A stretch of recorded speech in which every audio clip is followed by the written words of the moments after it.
Hey everybody, and welcome back to Kerbal Space Program RP-0. We are out here on the launch pad today with a DN5 B.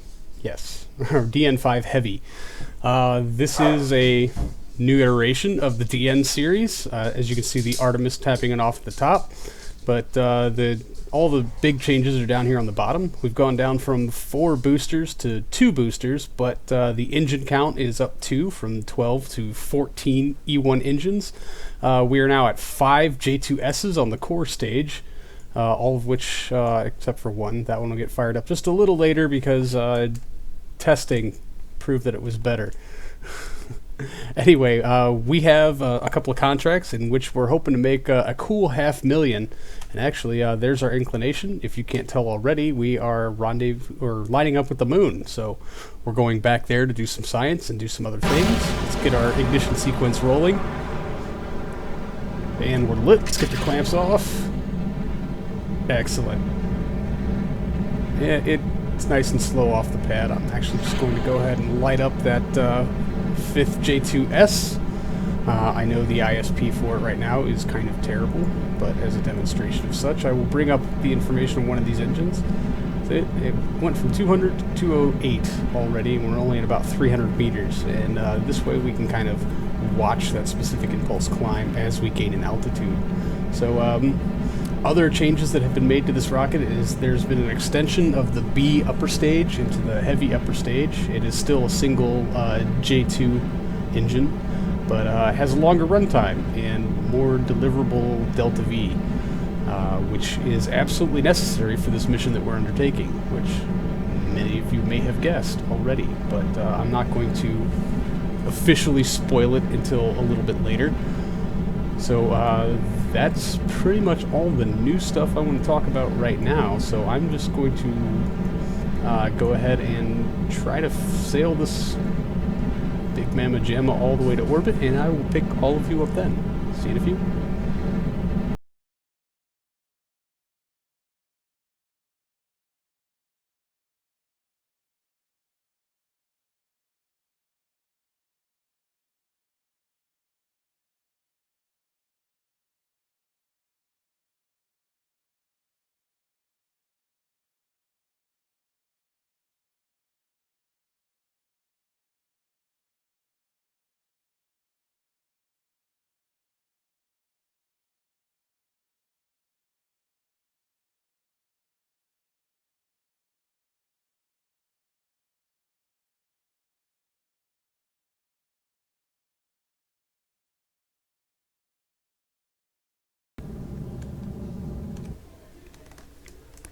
Alright, well, it's not a particularly pretty orbit, 497 by 142, but it is an orbit, thankfully. I let the time to apoapsis slide and go way past us, and that kind of threw off my circularization maneuvers.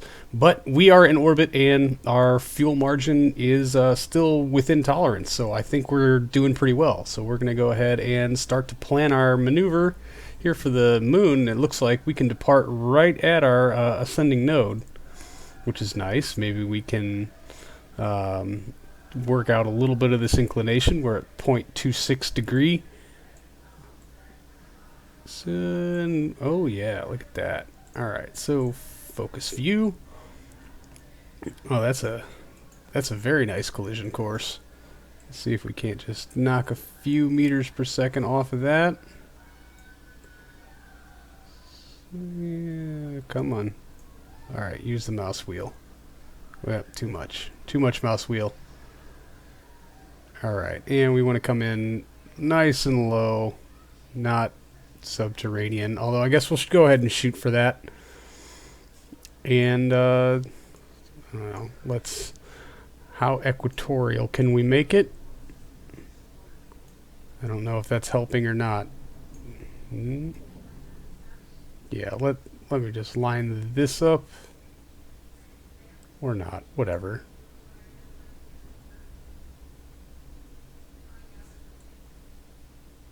There we go.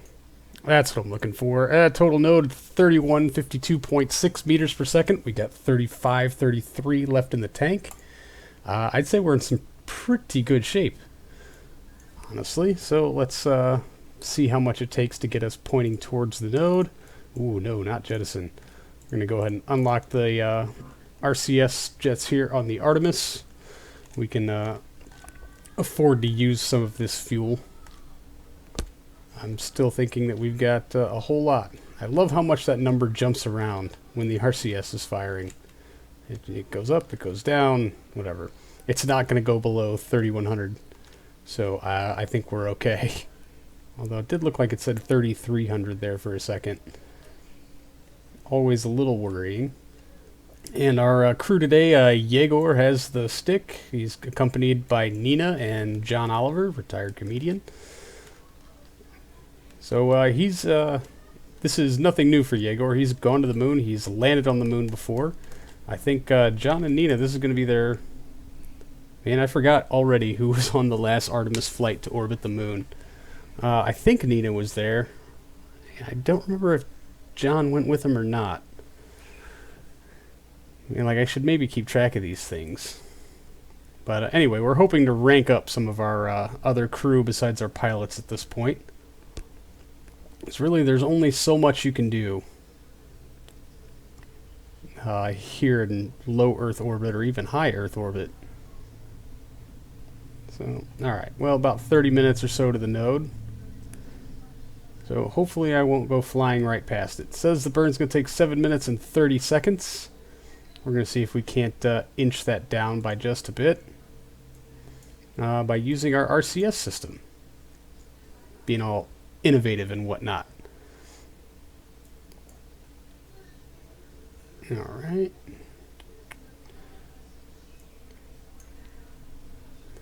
So we're going to try to get these things going just a tad early. But we are facing the node. We are honestly pretty close to our apogee. So I'm not so worried about us accidentally screaming through the atmosphere. But we'll just go ahead and lay on the thrusters a little bit. Earth's a bit bright, but if you can't read it, our T-minus to node is 3 minutes and 30 some odd seconds. So we're just going to go ahead and get this J2S fired up. It is lit. Fantastic. So we are on our way to the moon. And that is a particularly gorgeous view, I have to say. Wonder what the crew is seeing. Oh, wow. To live that life. Hey, Nina? Yeah, I'll say, she just looks very impressed. How are we looking on our node? Here, come on, Yegor, just keep it dialed in there, man. I know that J2's a lot of power to try to rein in.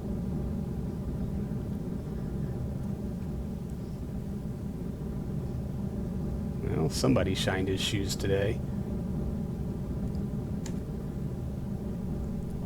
Alright, well, yeah, we'll release the camera mode. And I'm going to go ahead and speak to the rest of this burn, because other than the eye candy, I don't really have a whole lot to say right now. So I'll pick you guys up in just a little bit.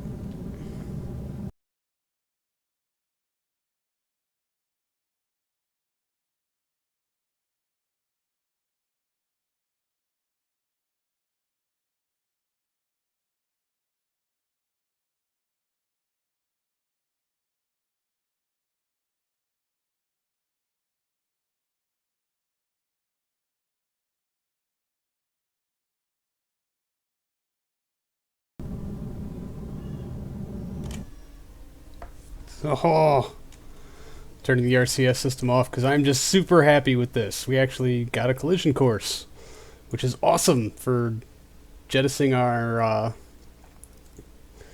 I guess you'd call it an S4B stage, because it is pretty much an S4B stage. And we can go ahead and get rid of this, and yeah, I'm going to go ahead and get rid of our Delta V stats.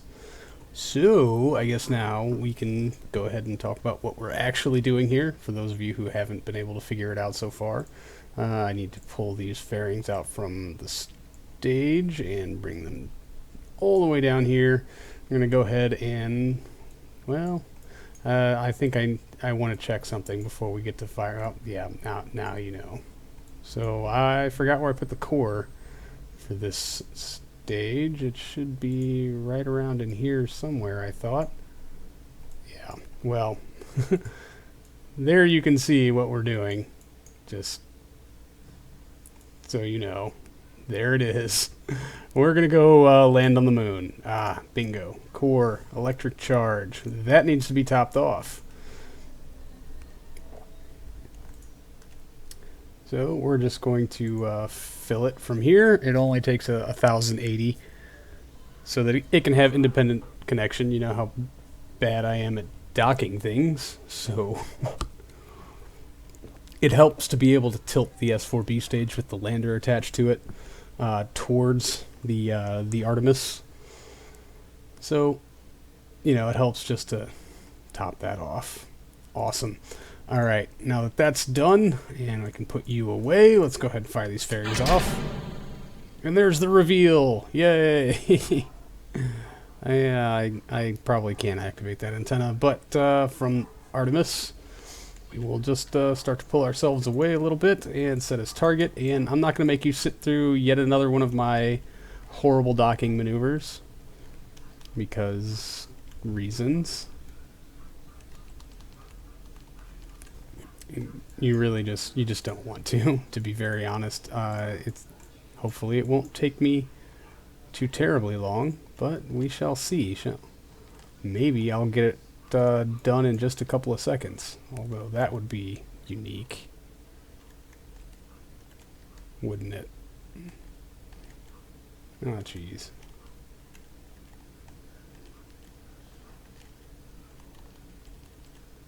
Yeah, let's pull away a little bit. Alright, I'm going to speed through this now because I've already borked it up pretty bad.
Jeez, worst docking ever, but it's done now. And here we are. So the last thing I'm going to do is redistribute a little bit of the fuel from our J2S stage, no longer needs it, into the Artemis. Oh, got that one open, That's the one I'm missing. Good job. Because we might need it later it's literally fractions, but you know, every little bit helps. And why abandon perfectly good fuel on something you're just going to smash into the moon for grins and giggles? All right, and decouple, and the J2 stage is free.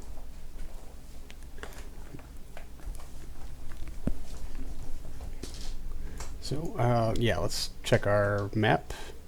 Awesome. We are still on our impact course, and I can't set a node anywhere, for that matter. That's always good.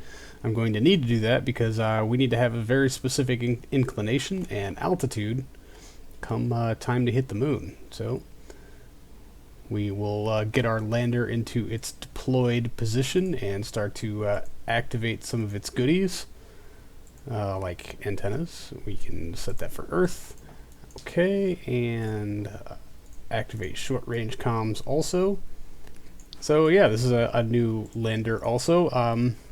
Not a whole lot changed for it other than it's got a 2-person command pod, and the engine layout and all this other nice stuff is pretty much the same. The only thing I forgot to do was set up action groups for it, so all of the sciencey things are going to have to be performed manually. Actually, we have a scientist on board. We can reset things. Oh, look at that. We're going to get 7.5 sciencey points for that. So, John Oliver is our scientist. You're going to go on your very first official EVA. I hope this works. So we need you to collect that sciencey data and then reset the experiment. So look at us being industrious and frugal and things like that. Nope. And this is also a good way to gauge scale and things of that nature. Nope, don't want you to board. Do want you to collect data. Remove. Thank you. Awesome. Now go ahead and get back in the command pod. Where did we leave the hatch? It's over on that side, but why not take a nice little tour?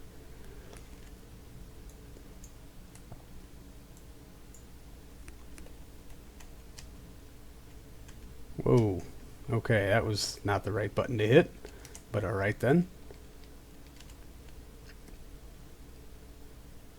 Hey, there's Pluto.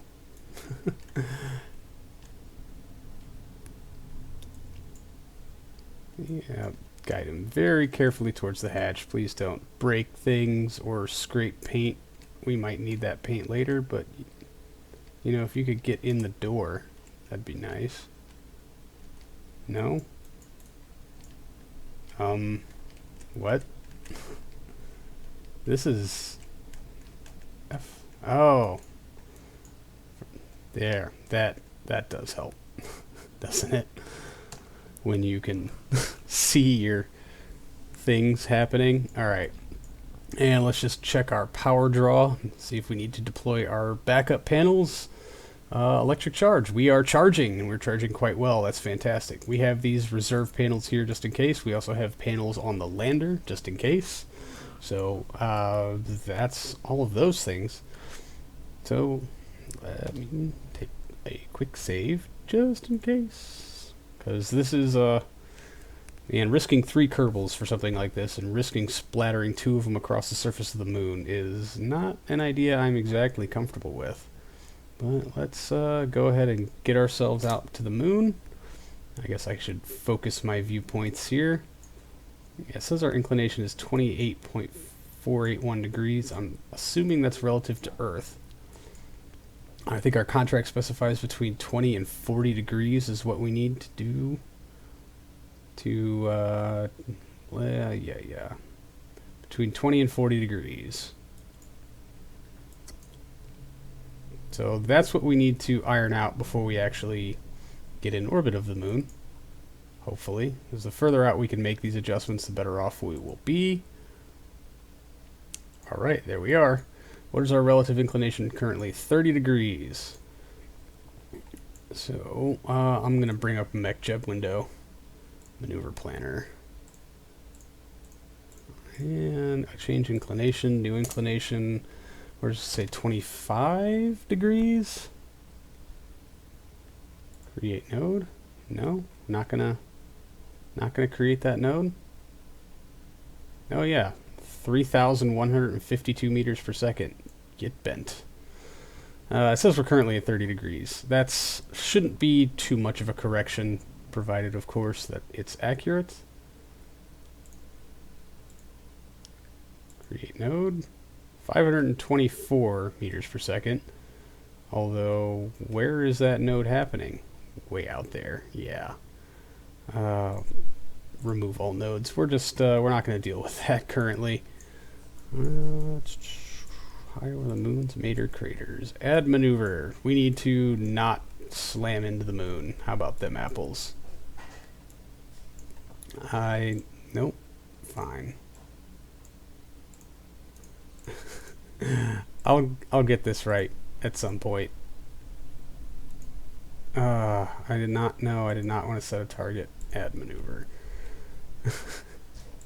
I'm just having a hell of a time with this today. All of these telemetries.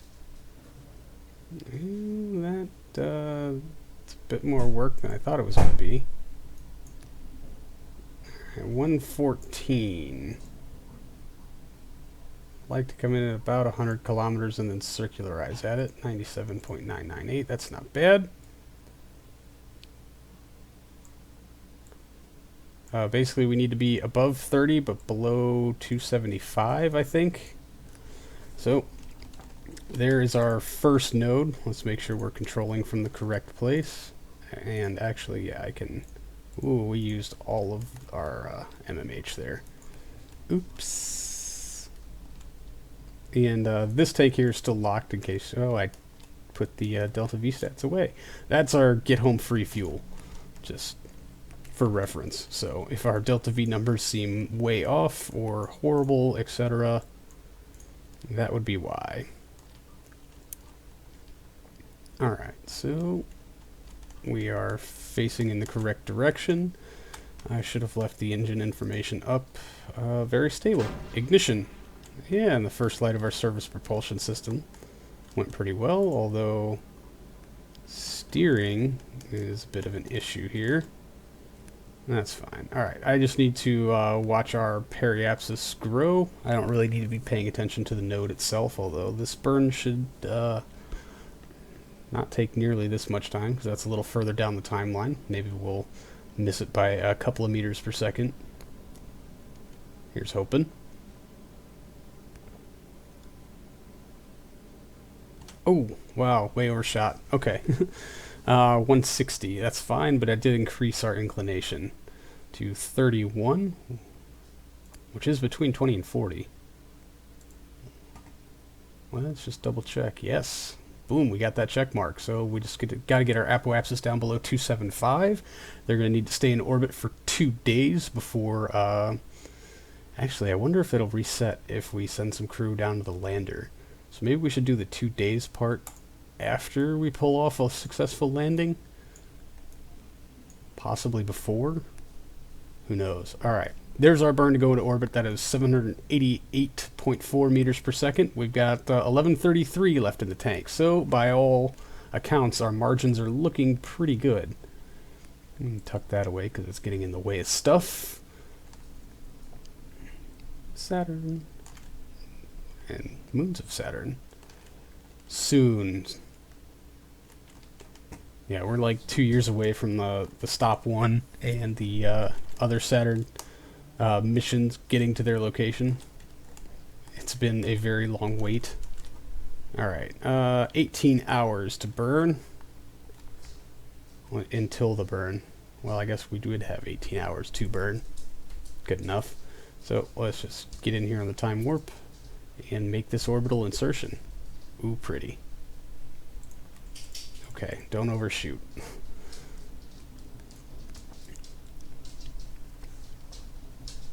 Yeah, temperature overlay. That's what that does. Aerodynamic overlay, okay. While recording for YouTube is not the time to figure out what your buttons do after you've had the game for years. 1 hour.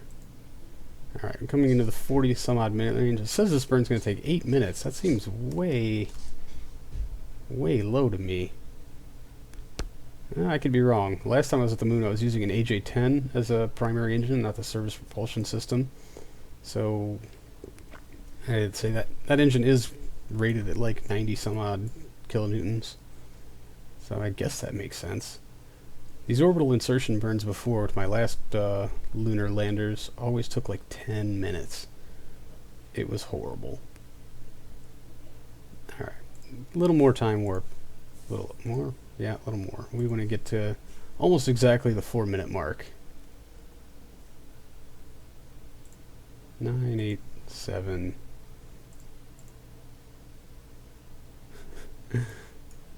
I'll just bounce on the time warp button a bunch to irritate everyone. Alright. 30 some odd seconds till we need to burn. Let's get angled in here. Start to ullage our engine. We still have like 20 some odd seconds before we need to light it up. Dang it. That happened way faster than what I'm used to. And now I'll just overshoot. No big deal. And we're lit. If you could just kindly point towards the node. Alright, and now that I've had to do more dockings with this Artemis spacecraft, I think really changing these thrusters up here to Aerozine and N2O instead of the MMH that the command pod uses would be of a great benefit to me, because then I would have more fuel for them. So as you can see, that's all I got. It is what it is. And when they run out, they run out. And that's also our fuel that's used to keep us angled correctly for a re-entry. So it's kind of like necessary stuff. Anyway, we're going to speed through the rest of this burn, and I will pick you guys up in just a few minutes.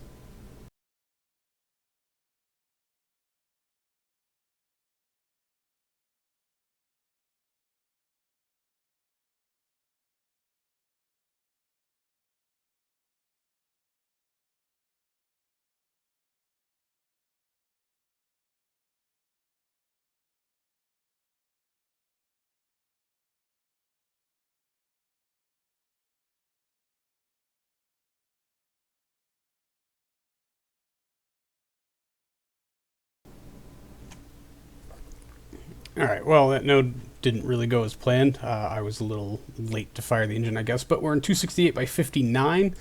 I do plan on circularizing that a bit. But it's, well, ApoS is below 275. I would say that's below 275. It's 268. It'll give us credit for it eventually, I'm sure. So, yeah.